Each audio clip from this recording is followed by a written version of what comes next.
actually the 7th time NASA astronauts will launch on a new NASA spacecraft designed for crew.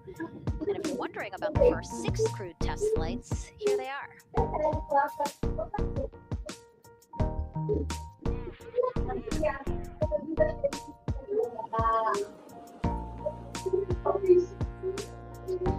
Gemini 3, Gus Grissom, John Young, March 23, 1965. Apollo 7, Wally Schirra, Don Isley, Walt Cunningham, October 11, 1968. Space Transportation System, or STS-1, John Young, Robert Griffin, April 24, 1981.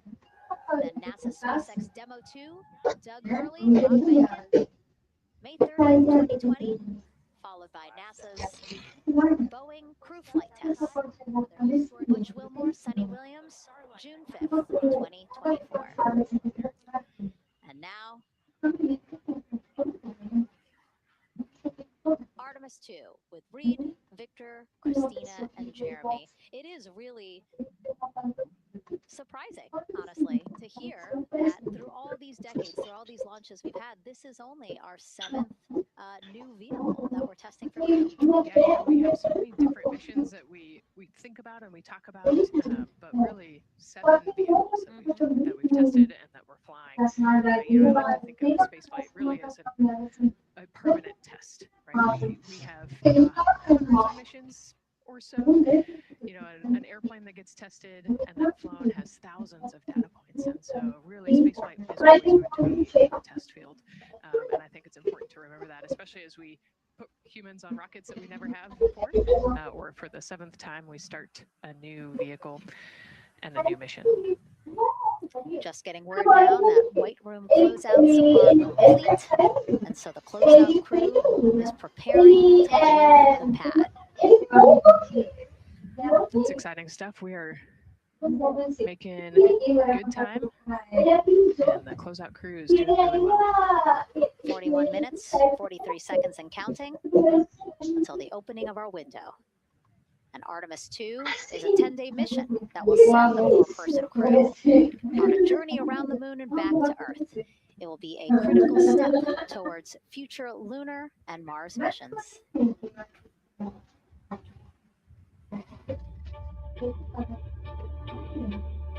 We're going back to the moon because it's the next step in our journey to Mars. We need to go explore the moon. There's vast regions of unexplored areas with the coldest and darkest places in our solar system. This is a test mission. When we get off the planet, we might come right back home. We might spend 3 or 4 days around Earth. We might go to the moon. That's where we want to go. But it is a test mission, and we are ready for every scenario as we ride this amazing space launch system in the Orion spacecraft. But another reason we're going back to the moon is to fulfill NASA's mission, which is to explore the unknown in air and space, to innovate for the benefit of humanity, and to inspire the world to discover. And when we succeed and when we accomplish the things that we set out to accomplish, that inspiration not only can set up new things to happen, but it also is a reminder in tough times that we're capable of doing great things when we work together. The thing I love about the moon is that it's not just a beacon for exploration and this platform of possibilities for incredible missions like this, but it has benefits. That's actually why we're racing towards it.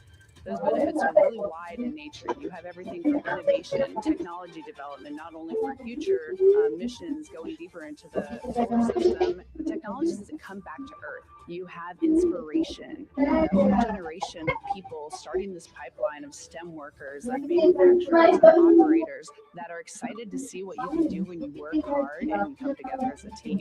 When I think about the 4 of us flying around the far side of the moon, seeing that Earth rise, taking images and video and sending them back to you, the feeling that I have inside is hope. We know that Artemis 2 is not the solution for humanity on planet Earth, but it is a contribution in the positive column. We hope that just for a moment that people will pause and say, wow, it's extraordinary when you look back upon the Earth with over 8 billion people. And you see this concrete example of what humanity can do, this extraordinary thing when we set big goals. And CBR to achieve.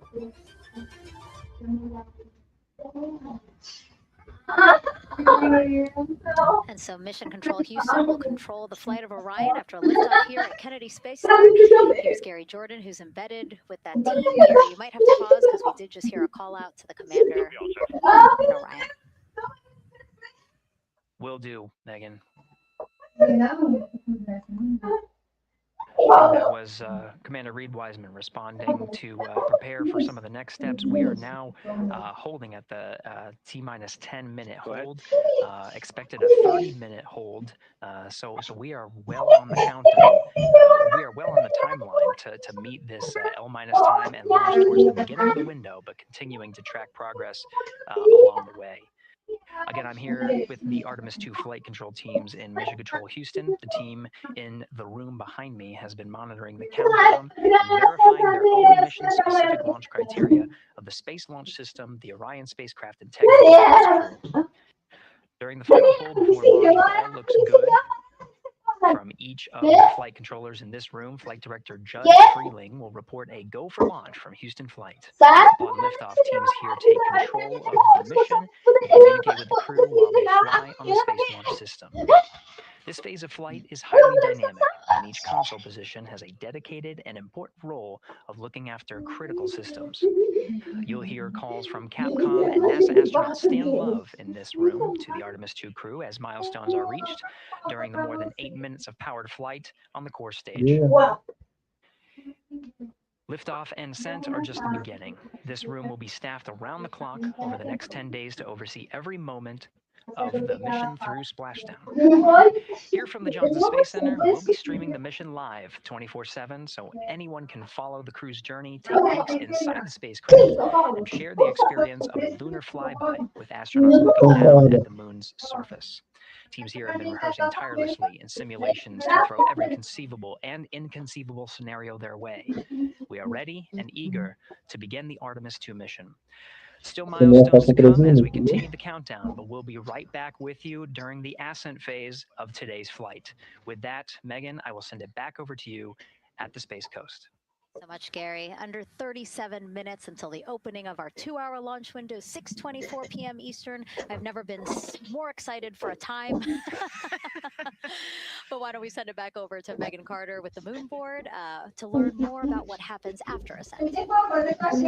Absolutely. I am definitely also getting excited. Things feel like they're starting to pick up a little pace here. A lot is about to happen within the first 10 minutes of launch. But what happens after those first 10 minutes? Let me take you over here to my mission map so we can kind of jump ahead and let me explain a few things. So our main engine cutoff is going to stand for MECO, and that is essentially where the rocket's job is done, and it is then going to turn the propulsion duties over to our ICPS, cryogenic propulsion stage. I'll try and say that too many times fast, but the ICPS is going to be right here, and that's our in-space propulsion. About 50 minutes into launch, it is going to conduct that first burn, and that's going to be the perigee raise maneuver. Essentially, what that is going to do is going to raise the spacecraft from a lowest point of Earth just a little bit higher into space, and then they are going to conduct that nice path. It's going to set them on that nice circular path around the Earth. That's when they're going to start to be able to really check out the spacecraft. The Orion spacecraft is going to be able to, like we've talked about, be maneuvered by the crew. They're going to check out those life support systems, and communication checkout's going to be vital at that point as well, obviously. Then they will be conducting that another burn, and that's going to raise them just a little bit higher again. And then they will, it'll be about time for the ICPS to separate, and they will start another lap around the Earth as well. Now, the ICPS, even after it separates, its job will not be done because they will have the opportunity to conduct something called the proximity operations demonstration. And this is going to be really important for our future lunar missions because the ICPS actually has a target on it, and the crew is going to have the opportunity to manually maneuver the spacecraft, like we've mentioned, and practice those docking maneuvers. Now, obviously, they will not be docking for this mission, but that is, again, going to be critical for those lunar missions in the future. Now, all right, after that ICPS has separated and they've done that second lap, they're going to conduct 2 more burns, and what these burns are going to do is set them up to high enough orbit at a fast enough speed in order to conduct the translunar injection. This is going to be that critical moment and that critical milestone where they are going to produce about 6,000 pounds of thrust, and this is that point that is going to take them out of low Earth orbit into deep space, and it's going to set them on that nice path towards that lunar flyby. And I know we have talked a little bit about why this could be a record-breaking flyby and journey to the moon. And with that, I'm going to turn it back over to Megan so she can tell us just why. Yeah, she's talking about the distance record set by the Apollo 13 astronauts in 1970. They were 248,655 miles away from Earth, and this Artemis 2 crew might surpass that on flight day 6 when they fly around the moon by more than 4,000 miles. Yeah, it's a long ways. It's tough to fathom 250,000 miles from Earth, right? I mean, space, the space station is only 250 miles. And so we're going, I don't want to do the public math, but we're going much further than that. But it's important, right? Because we want to get back to the moon. We want to see the surface. We want to see the far side of the moon. And the way we do that is by breaking distance records. Yeah, and the exact distance record depends on exactly when they launched, like the time, the day. So we'll learn more as we go into this 10-day mission with the Artemis 2 crew. But here we are, 32 minutes, 50 seconds and counting from the opening of our launch window. Feels really, really surreal here as more and more people come to gather on the press site lawn here at Kennedy Space Center. Why don't we take a look at this video that we have here? Some familiar faces who wanted to wish our Artemis 2 crew a safe journey. Reed, Victor, Christina, and Jeremy, you are the real deal. You're flying to the moon for all of us, and we are in awe. You're the true heroes. You are not just astronauts. You are pioneers, venturing deeper into the unknown. But you are not alone. We will be all cheering you on from planet Earth. Hey, I'm Victor Wembanyama, and I play basketball in the NBA. But I'm not only interested in shooting hoops. I'm also interested in shooting stars, dark matter, and all other types of astronomical phenomenon. And to the Artemis 2 astronauts who are shooting for the moon, I wish them good luck and Godspeed. Hi everybody, I'm Ryan Gosling and I play a biologist who goes to space to save the planet in the film Project Hail Mary. But the Artemis 2 astronauts are going to space for real, and they will travel farther from Earth than any humans in history. Sending all our best wishes to the Artemis 2 crew. I just want to say how proud I am of each of you and how inspired you make me. But it's not just about me. Your mission is going to inspire future generations of scientists, engineers, athletes, and dreamers to do something that they never thought possible. Hey, it's Roy Wood Jr., and I want to wish the Artemis 2 crew a happy and safe journey to the moon, well, around the moon. To go around, I know what you're doing. You got to look for a parking space. This is to go around the moon, make sure somewhere to park, and then you park journey. Good luck. It's actually a really good way to explain what how this mission builds. Again, we are hoping to land astronauts on the surface of the moon in maybe 2 years. So yes, we are looking around the moon on this lunar flyby mission to see where we might park. Thank you, Roy Wood Jr.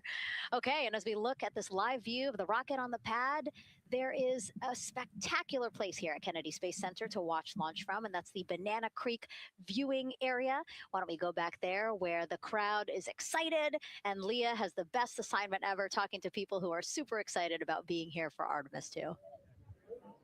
Oh my gosh, Megan, you talk about the excitement being palpable. I'm telling you, everybody here on pins and needles as we get just about half an hour away from launch. I've been walking around talking to people, and I'm just struck again and again by how many people are here from across the agency. I want to introduce you to just a small portion of the people across NASA who have been supporting this mission. Patty Ortiz, NASA Armstrong Flight Research Center, Orion program. Orion. Kathy Graves, Glenn Research Center, Office of STEM Engagement. David Alexander, NASA Glenn Research Center, Office of STEM Engagement. Jennifer Becerra, Johnson Space Center, the Office of STEM Engagement. Here we go, right back here. Where are you from? I'm from NASA Glenn Research Center, Joseph Panakitis. Joseph, here we go. Wes Furman from APL. Maria Arredondo from Headquarters, Next Gen STEM. Mark Robinson, Stennis Space Center, Commercial Space. Amira Flores, Armstrong, Office of the STEM Engagement. Molly Kearns, NASA Glenn, Space Communications and Navigation. Matthew Pierce, Goddard Institute for Space Studies in New York City. Here we go, and right over here, Lauren Ring, Ames Research Center, Data Integration. So we're coming together. We're one big NASA team, one big NASA family, and we have one major message before we launch tonight. Okay, guys, what are we going to say? 1, 2, 3.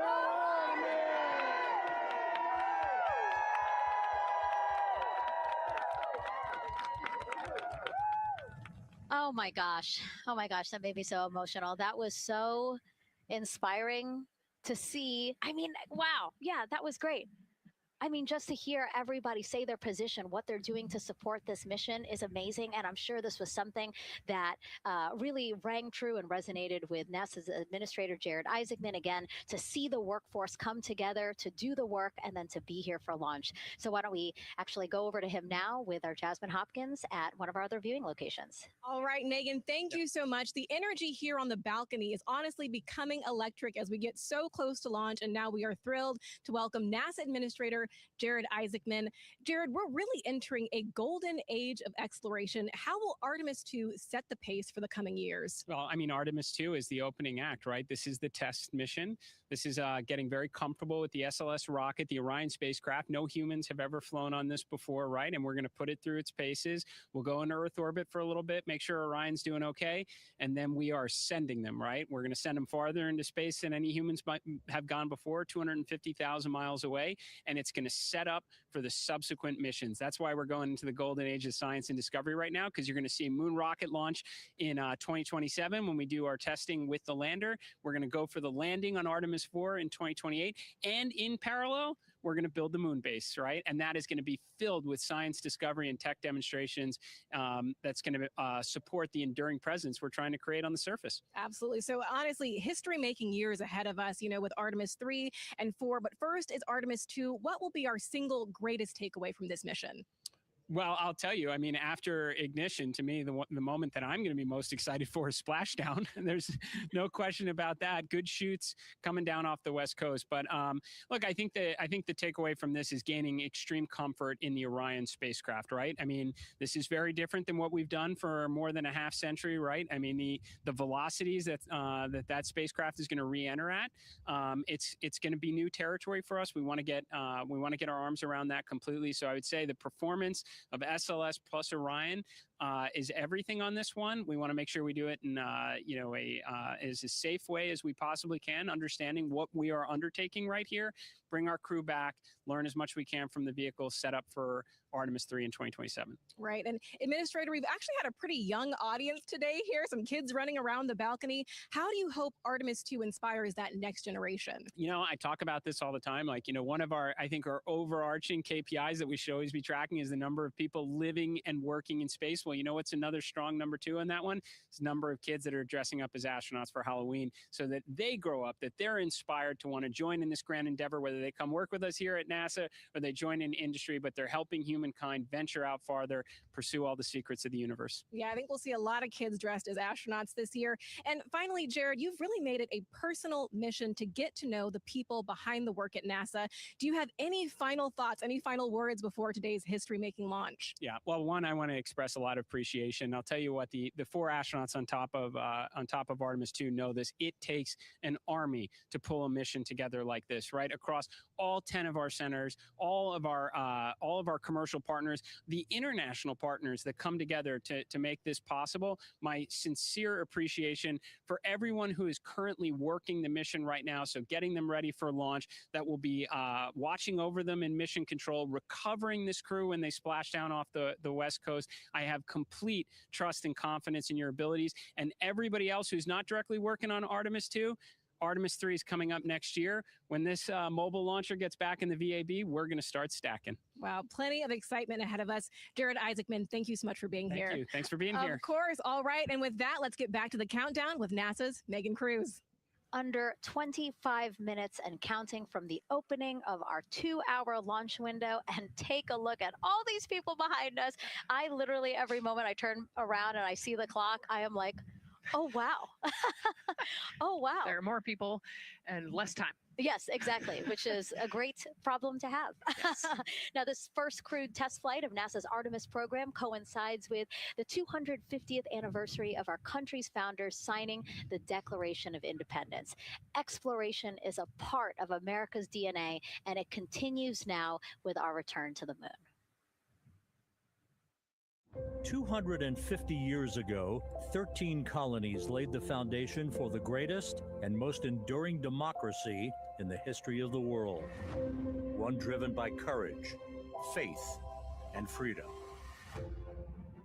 From that moment, we became a nation defined not by where we stood, but by how far we were willing to go. We conquered vast frontiers, invented tools that shaped a modern world. We found light in the dark, and we rose from the earth. Faster, higher, farther. We pushed beyond the sky and into the unknown. We carried our courage into the cosmos, and we planted the American flag on the moon, the defining achievement of American superiority in space. Today, our curiosity stretches farther than ever. American robots search ancient rivers on Mars.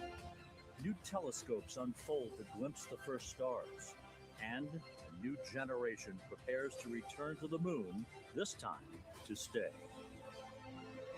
For 250 years, America has carried the light of humanity forward.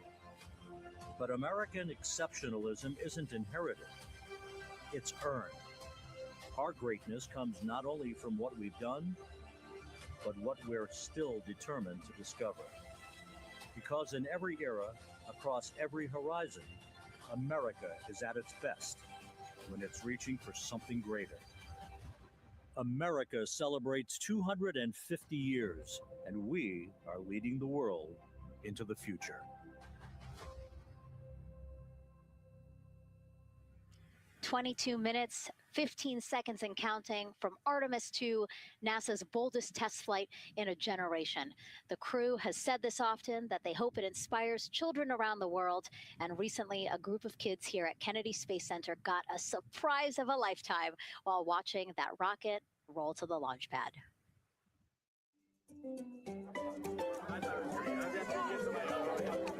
Tell me what color it is. And you're going to be on that rocket. We're going to be on that rocket. I could make it a little bit longer. Did you see it? Okay, so everybody's looking at the rocket because it is kind of cool and impressive. One of the coolest things happening over there right now, though, is it's on top of a giant tractor. Doesn't all food come in like tubes? It's in these like little plastic bags. You have to like rehydrate it. There's not. I haven't seen sushi in space. It's probably hard to keep that back. Did sushi mashed together? My favorite part was this one little girl, she had a question. She patiently held her hand for a long time, and Christina turns to her and says, okay, what's your question? She just goes, I forgot. It was like, that's a perfect little kid moment. I just Wait, are you my mother's cats too, astronauts? Say that again? Never mind. It's really hard to say. Go Artemis! These two? Yeah. There you go. I like your dabbing astronaut back there. It's just so fun to see the enthusiasm, the energy, and a little bit of chaos. 3, 2, 1. Wasn't that so cute? I love kids and their excitement and, even just being real. Like, I don't remember what I was know. gonna He ask. goes, but I'm glad you're here. Now, here we are, Space Center Houston. The crowd has exponentially grown throughout the day. We started showing you live shots from in there probably an hour ago. And now take a look at all the people there getting ready to witness history together. It's something really special to be able to witness something like this together. Yeah, we've heard from celebrities and officials and kids, and it's amazing. People from all around the world came here today to Florida to watch. So it's something. It's hard to put into words just how much support for this mission we're seeing today. And great news too. Remember, the team was tracking an issue with the launch ma'am, go abort ahead. system battery. They appear to have cleared that issue, so we are go for launch. Yes, it's exciting.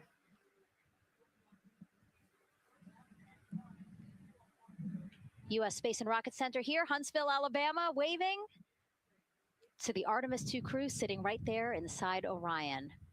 Inside of 20 minutes from the opening of our launch window, and right now we are targeting the top of that launch window. So we could be launching here in about 19 minutes, Nicole. Wow, Yeah. I don't know if I expected this today. I'm excited, and I'm glad they were able to clear the problem with the battery on the LAS, and everything has gone really smoothly today. It's been great. The weather cleared up. It's a beautiful day for a launch. And so now, as we are so close to possibly launch now, just what are your final thoughts as we are about to embark on a mission back to the moon, the first time in more than 50 years? Yeah, just so proud of the crew and all of the teams here on the ground that made this happen. They are carrying the torch from the Apollo era into the Artemis era.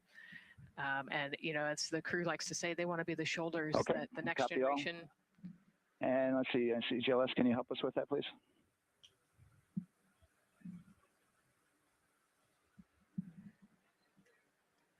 They want to be the crew wants to be the shoulders that the next generation can climb on. 001. I think it's in their patch. We're going for all. It's in the name of their capsule: integrity, representing humility, and the professionalism of everyone that got them there today. So proud of them. We love them. We're excited for them, and we cannot wait to see what they see. Just leveraging everything we've learned so far as an agency, taking us from Apollo now to the launch pad here, 39B, with Orion and SLS poised to again fly us into the history books. And before we leave you now here at the host desk to get back into operations, we just wanted to answer one question for you guys. We asked you earlier on today, what are you most excited for? And we asked you to go vote on Instagram and Twitch. Instagram, you guys said launch. Twitch, you guys said lunar flyby. So I think you guys will all be very excited since we are now about 17 minutes from the opening of our launch window today. And so with that, as we approach terminal count, let's send it back to Daryl Nail in firing room 1. Daryl. All right, thank you, Megan and Nicole. And just want to give you an update on the launch abort system that you just reported that they cleared. They believe, they're convinced this is an instrumentation failure. So there are 2 batteries on the LAS. The LAS, of course, and with the help of my 2-year-old son's model rocket, Daniel said I could use this, so it's okay. The LAS is right here. It's the tower above Orion. Orion capsule is inside of here. It's used to pull Orion off the rocket in case something's going on with the rocket, either on the pad or in flight. 2 batteries are bad. Well, I'm sorry, one of the 2 batteries reported an out-of-family temperature, and it was very much out of family. And so they checked their data going back into the vehicle assembly building where they recharged the batteries and worked on them. And they have good, solid data, they reported, that tells them that this is an instrumentation failure, that there's something wrong with the sensor. And so they took it before the mission management team, which has to accept the risk, any changes to launch commit criteria, which this would be one, and they all fully accepted it. So now we are clear as far as that constraint is concerned. And one quick thing as we count down now, we are getting into the final minutes before liftoff. There's a 2-hour window. We haven't quite set the T0 yet, but this is a list of the cutouts. There are 150 cutouts that are included for this 2-hour launch window. And that's important. They're in very small print. That's important because there's basically 16 minutes inside this window that they cannot launch. And these are because of small things flying in orbit. There's a lot more things in orbit than there were back in Artemis 1 when we had 35 to 40 cutouts.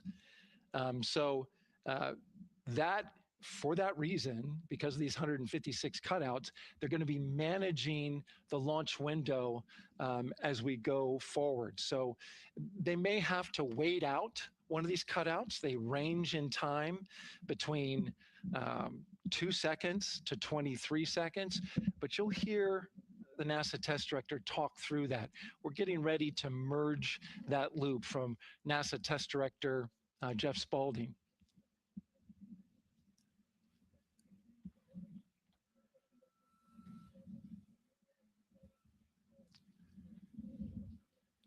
And so now I'm listening to the launch team get ready to merge their operational channel.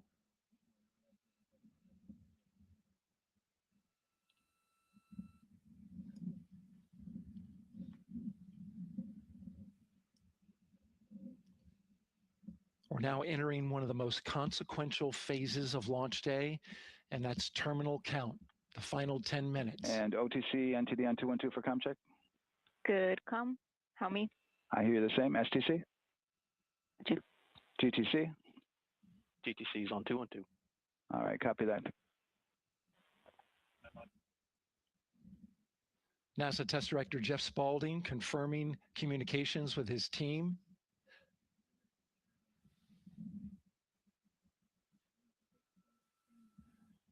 There will be 2 polls that we'll hear. One from Spaulding, the NASA Test Director, confirming the ground systems and the launch team are ready to proceed. At this point, we have a clear board, no constraints, but we need confirmation from each individual on the NASA Test Director team. So we'll hear him poll his team. The other poll that we're waiting for is the poll from Launch Director Charlie Blackwell Thompson, who will take that final status from NASA management before giving the go to come out of a hold. And you're seeing the clock count down at L-12 minutes. CCL, OTC, Orion, RS1. CCL. Yes, sir. Reconfigure ARS primary loop ISO valves. Copy, that's in work. And CDR, OTC, Orion, RS1. Go. ARS loop ISO valves are being closed at this time. Integrity copies. NGDLP. Go. Yes, I had a discussion with sea ice and with MER manager regarding the observation the sea ice had a few minutes ago. They were able to confirm with BCI photos that the condition that they observed has been there since 2025. MER manager has had a chance to review the findings, and they do not have any constraints from either a sea ice or MER manager perspective. Okay, copy all. And Launch Director NTD, you copy? Yes, sir. I copy. That's good news. OTC, CCL 212. OTC. ARS primary loop isolation valve configuration is complete. Copy.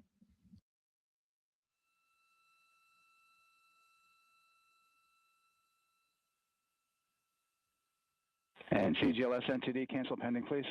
GLS copies, and that's complete. All right, and for all personnel, we got a little bit more work to do before we pick up the clock, and we're about a little over a minute from getting to T-minus 10 minutes, but we've canceled the resume time there, and then we'll pick it up after we get through all of our work and anything else that we need to do to get through the remainder of counts. So we'll continue working that to get to our T0 today. So when we get to about 50 seconds from now, we'll extend that hold. CVSE OTC. CVSE 400 290, looking to verify that we are configured for ascent. Yep, give me about 2 more minutes. I'm going to start CMA2 streaming. Copy. NTD COSE hold requested. Copy that. I have an LCC violation of O-CT-004, S-band transponder anomaly. This was a transient LCC violation, so transponder 1 had a demodulated SNR estimate that went down to 2 dBm when it should have been between 10 and 13. It is now back up to 12, but we did lose that for just a moment. It does not appear that we lost our bit sync or carrier lock, which would be indicative that we lost our lock with the vehicle. So at this point, recommendation would still be go. However, we do have a pre-planned contingency procedure if we want to look at that. But again, this is transient, so we're back in a nominal range. All right, let's see, LPE NTD. Yeah, we're not seeing that hit. So I guess the question for COSE, was that less than 3 samples? Was that below our persistence? Stand by, let me look. It did look like it did persist for several seconds on mine, but let me take a look at the number of samples. Could I get a repeat on the affected LCC, please? Yes, ma'am, that's going to be O-CT-004. Thank you.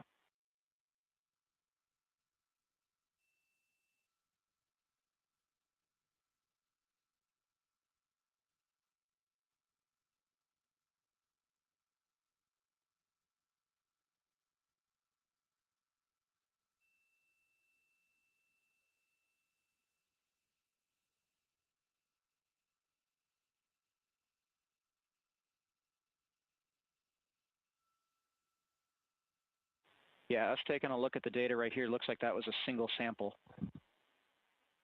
Yeah, copy that. RFTS does report that they also lost lock for about 5 seconds. So I would love to ask KUS and see if they also lost lock with the vehicle for any extended amount of period.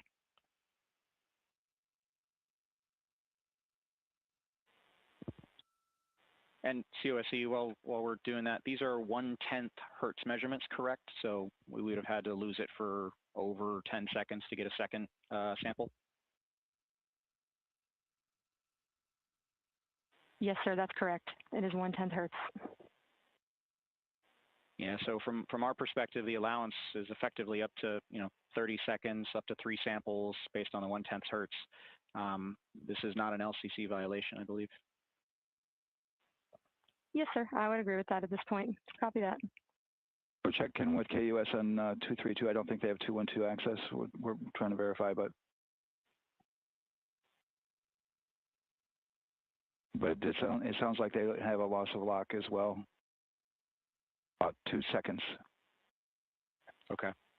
And I guess for both KUS and COSE, do we have lock now? That's affirmed. We do have lock for COSE.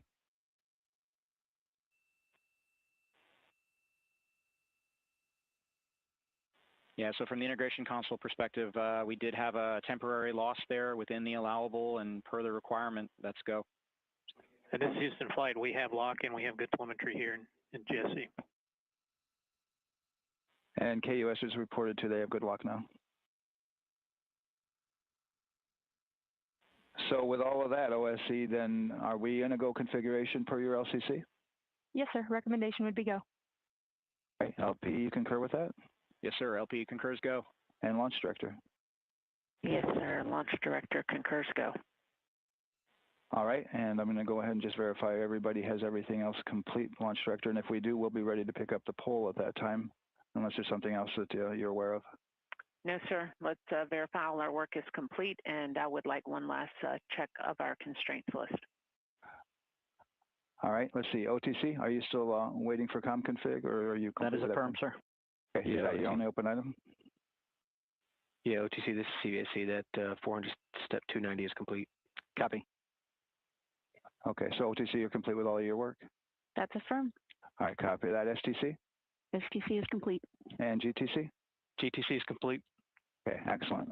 All right, and LPE, just want to verify we have no open constraints at this time. No open constraints. We have a clear board, sir. Okay, tracking the same here. And Launch Director, with that, we are clear and ready to pick up the launch readiness poll with your go. All right, sir. I am go for the poll. All right. And for all personnel, this is the NTD conducting the Artemis II launch readiness check. Verify ready to resume count and go for launch. OTC. OTC is go. STC. STC is go. GTC. C's go. MCO. CO is go. Safety Console. The Safety Console is go. LPE. LPE is go. RTD. RTD is go. Houston Flight. Houston Flight is go. ROC. ROC is go. And CDR. Crew is go. Copy that. Thank you, Reed. And Launch Director NTD, our launch team is ready to proceed at this time. All right, NTD, I copy all. At this time, I'll perform my poll. Attention on the net. This is the Launch Director performing the final poll for launch. Verify no constraints and go for launch. EGS, Program Chief Engineer. Artemis Chief Engineers are go. Copy, thank you. EGS, Chief Safety Officer. The Artemis CSOs are go. Copy, thank you. Range Weather. Launch weather is go. Thank you, LWO. And Artemis MMT Chair. MMTs go. Thank you, John. And Integrity Launch Director. Good here with Charlie PLT. Thank you, Charlie. This is Victor. We are going for our families. MS1. This is Christina. We are going for our teammates. MS2. This is Jeremy. We are going for all humanity. All right, Charlie, your Artemis 2 crew is go for launch. Full send. I copy that. Reed, Victor, Christina, and Jeremy. On this historic mission, you take with you the heart of this Artemis team, the daring spirit of the American people and our partners across the globe, and the hopes and dreams of a new generation. Good luck. Godspeed, Artemis 2. Let's go.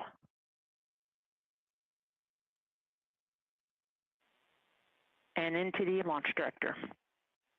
Go ahead, Launch Director. Yes, sir. You have a go to proceed with countdown. Copy that. I'll put it in work. CDR NTD. Go. Gear risers and initiate short purge per your EPROC 10.1.1, steps 8 and 9. 10.1.1, 8 and 9 going to work. Copy. CVSE NTD, start and verify recordings of our Orion cameras. Copy. Okay. Well, there you heard it. RSR NTD. RSR. They're getting ready to start terminal count. SNA arm rotation enable at this time, please. It's currently at T-minus 10 minutes. Once we wrap up this last bit of work, SNA arm rotation enable complete. we're going to start that clock. Copy that. Thank you. Integrity crew, close and lock visors.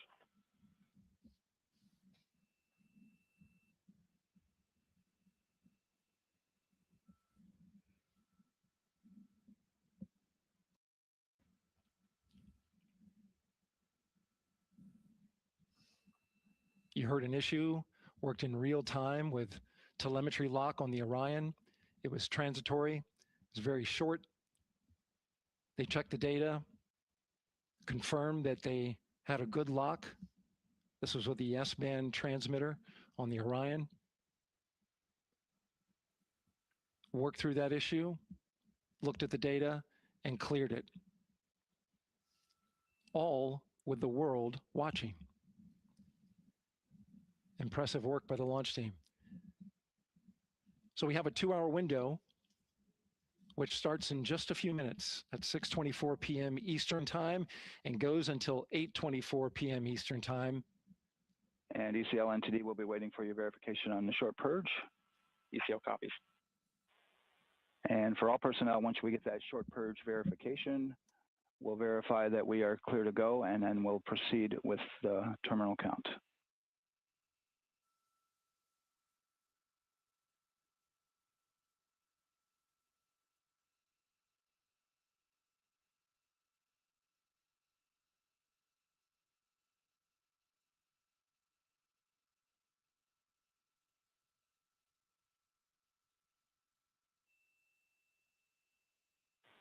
ECL time estimate? About a minute. Copy.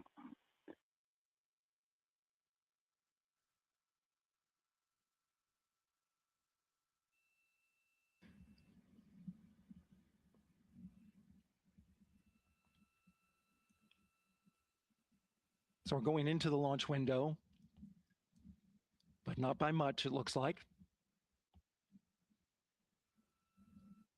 Just wrapping up some final work. And once that's completed, you'll hear NASA Test Director Jeff Spaulding ask for the ground launch sequencer operator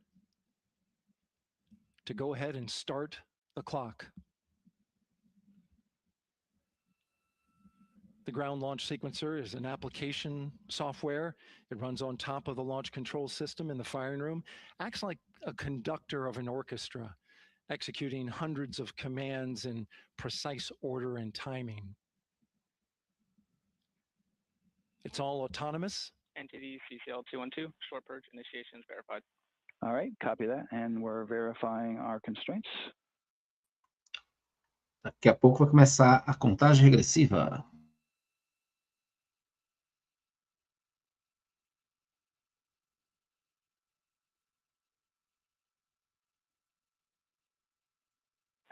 All right, and we're clear from cutouts.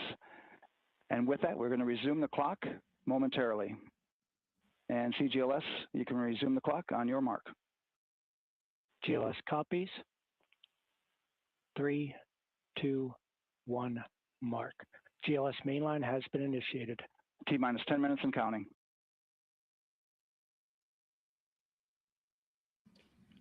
And that begins terminal count. Our new T0 is 6:35 p.m. Eastern Time. 6:35 p.m. Eastern Time. We are now counting down to liftoff of Artemis 2.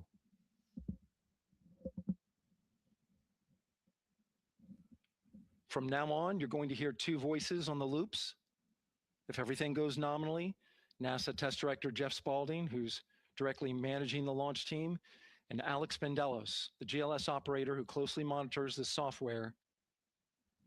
He has the ability to stop and restart the countdown. Não, Givanildo, eles vão dar um retorno na Lua.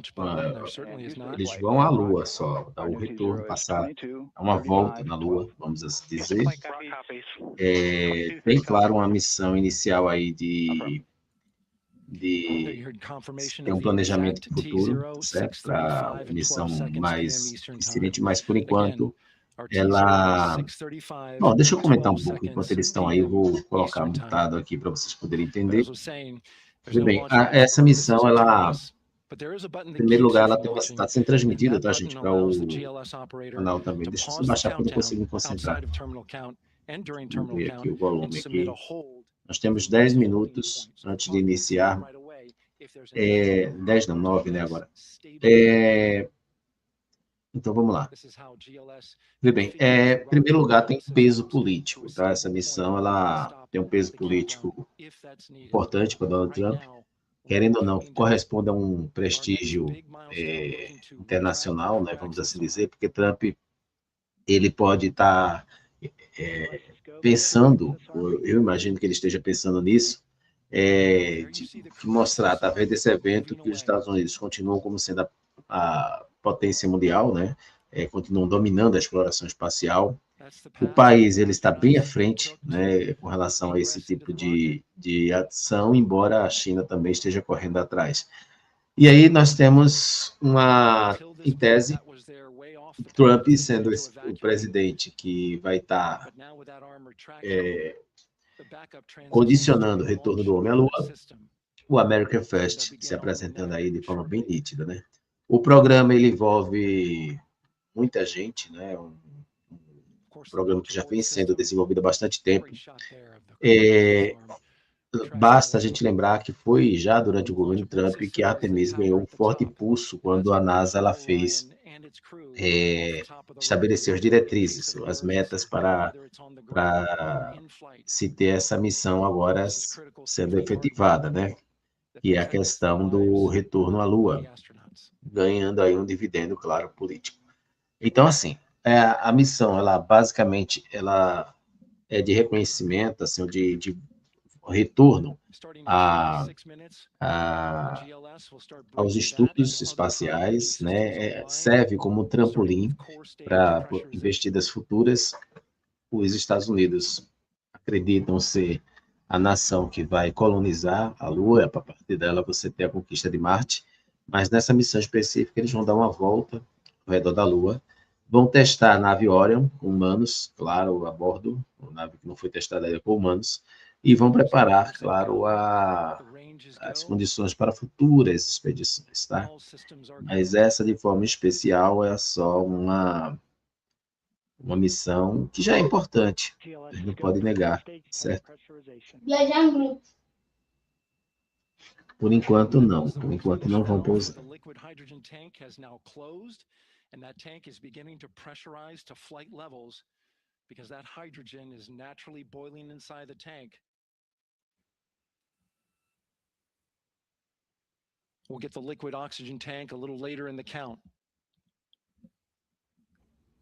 Daqui a pouco inicia a contagem regressiva com os 5 minutos, né, que é o padrão, e vocês vão poder também estar acompanhando aqui, tá certo? Quando faltar os 5 minutos, eu coloco aqui também para vocês poderem ir acompanhando. E aí, digam aí no chat, vocês acreditam que... Aí tem um lado, né? Se essa missão der errado, vai ser terrível com o Trump, né? Porque os gastos... GLS's go for FTS arm. Now work is being done to arm the flight termination system. This is so the range safety can send a flight termination command if the rocket flies too far off track. There's a brief built-in delay, so the launch abort system has time to pull the astronauts to safety first. LH2 high flow bleed check. All right, the high flow bleed check. That's so the cryo team gets verification that the RS-25 engines, all 4 of them, are in the proper temperature range for launch.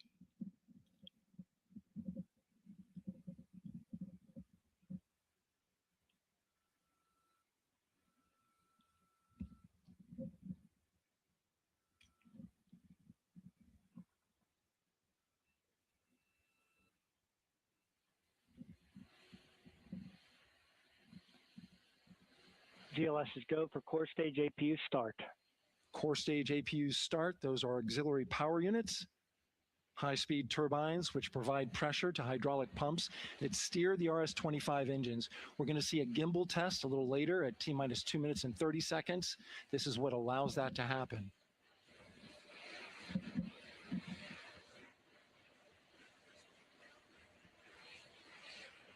Coming up in about 20 seconds. We're listening for go for purge sequence 4. That's a helium purge of the 4 core stage engines downstream of the propellant valve. This gets all the air and moisture out of there.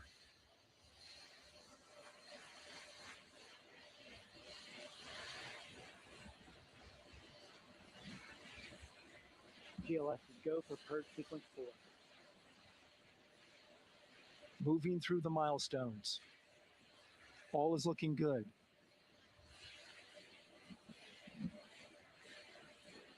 Coming up in just a few seconds, we're going to get that thrust vector control actuator test. 2 minutos e meio praticamente.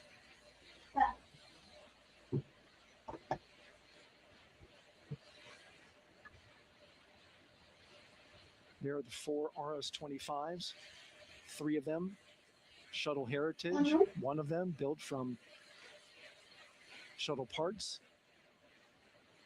And there you see them moving. Olha só, perspectiva interessante essa aí.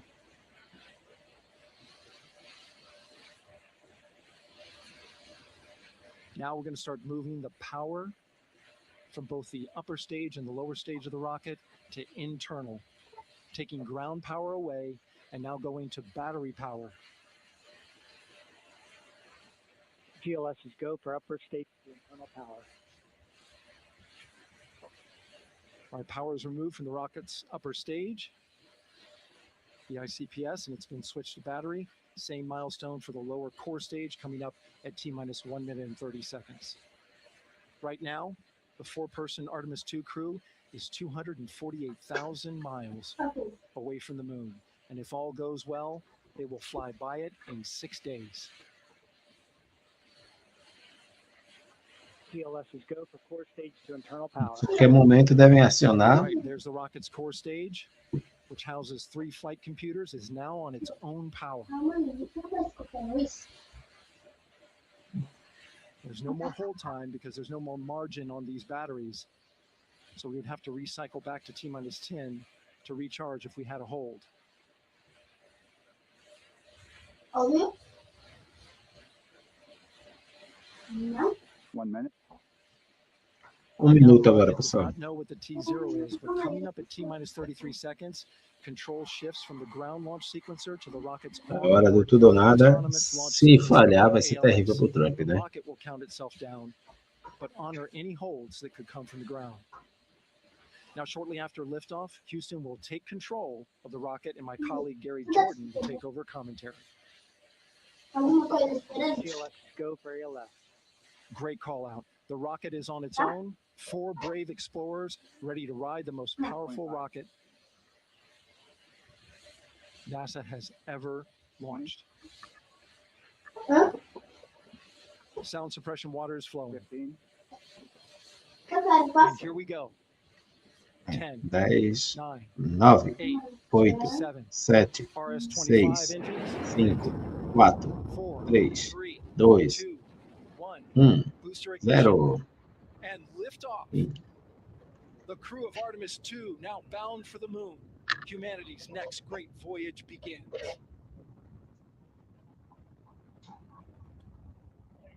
Good roll pitch. Roger, roll pitch. Houston now rejoin the flight of integrity on the Artemis 2 mission around the moon. Integrity, AMT high. On time passing 30 seconds into the flights. Integrity passes the ultimate MECO. Target milestone. Mission Control Houston seeing good performance on the main engines. Space Launch System core stage. Integrity, 3 miles in altitude. Traveling more than 1,200 miles per hour. Obvio.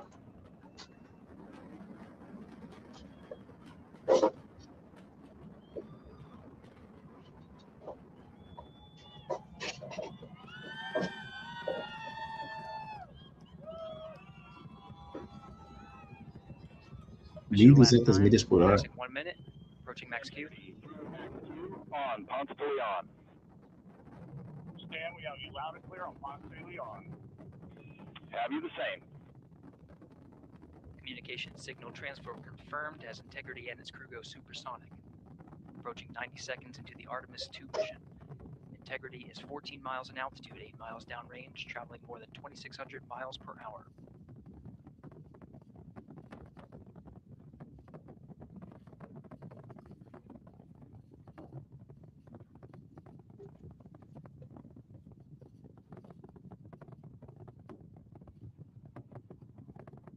One minute 50 seconds of mission elapsed time, standing by for main engine throttle down to 85%, ahead of solid rocket booster separation, expected at the 2-minute 9-second mark. We see throttle down.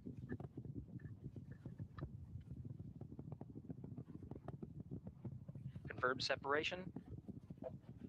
Main engines throttling up, guidance converged.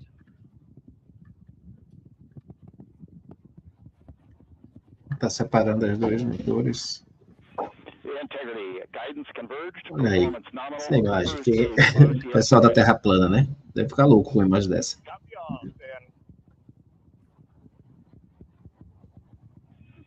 Integrity, SM priming complete. SM priming complete. 2 minutes 45 seconds of mission elapsed time into the Artemis 2 mission. Thrusters on Integrity and upper stage confirmed in a ready state ahead of service module fairing separation.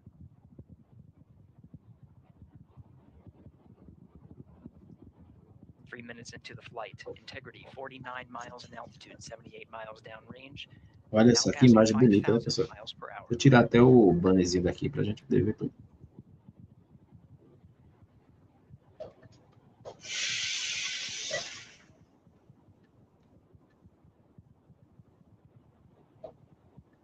Standing by for launch abort system jettison. Good. Houston Integrity, good last jettison, great view. Sistema de ajuste abordado, integridade boa. We see you sail on board, Stan. And Houston has you loud and clear on Tidris at the Carmen line. Okay. Outstanding, Stan. We have you the same. 3 minutes, 50 seconds into the flight of Artemis 2, Wiseman, Glover, Cook, and Hansen cross the boundary to space with good comm checks. GPS signals acquired after last jettison now working on internal checks to verify accuracy. Flight Dynamics Officer analyzed the time of main engine cutoff, confirmed at 8 minutes, 2 seconds, time of MECO.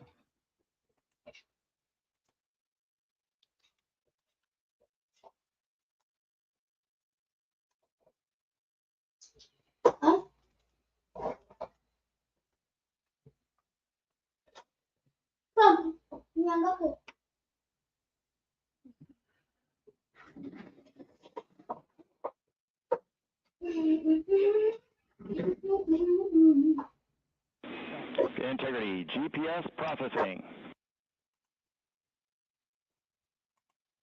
Em torno, 10 dias, em torno da semana, praticamente. 3 dias indo, 3 dias voltando, e 1 ou 2 dias que vão ficar para estudo, né? A previsão é em torno de 1 semana, 10 dias por aí. Aproximadamente isso mesmo. Visuals of his destination. GPS guidance, navigation, and control software finishes internal checks and sends to navigation channels. Integrity 3 engine press. 3 engine press. On time, now passing 5 minutes, 20 seconds of mission elapsed time into the Artemis 2 mission. At this point, 3 good main engines are all that's needed to carry Integrity to a nominal main engine cutoff target. Though at this time, we're seeing 4 good engines here in Mission Control Houston. Integrity, 75 miles in altitude, 330 miles downrange, approaching 10,000 miles per hour. Vou encerrando por aqui. Vai ficar acompanhando, a gente vai ter um tempo para isso. Daqui a pouco a gente volta no canal Água da Geopolítica, tá legal? Até mais tarde.